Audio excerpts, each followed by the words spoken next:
tas, kur es esmu atnācis, ir Future Flower saucās, un šī puķa ražo elektrību.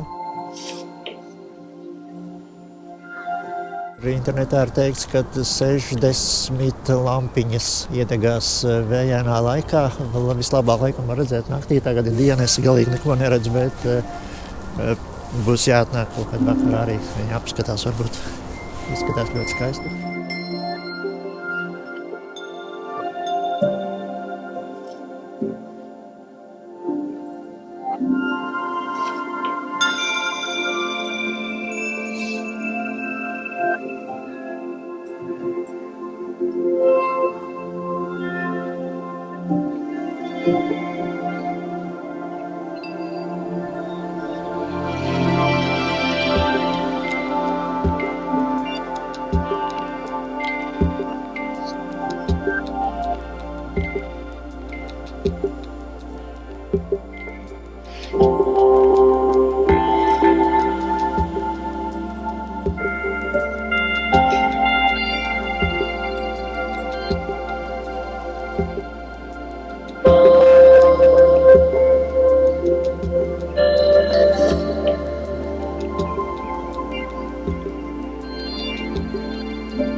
Šeit nav tāda normāla krastmalte, tāda nevar sapņot par peldēšanos vai atpūtu pie ūdens, bet ideja šai puķei ir, ka tā ir nākotnes vīzija, jo elektrostacija, kas ir aiz muguras un kas ražoja elektrību vairāk kā 1 miljonam mājsaimniecību, tiek nojaukta un vieta, kurā šī elektrostacija atrodas, pārtaps par nekustamo īpašumu kompleksu.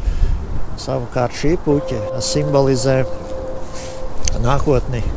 Nezinu, man tā nākotne, tā, kā viņa izskatās šeit, tā īpaši nepatīk.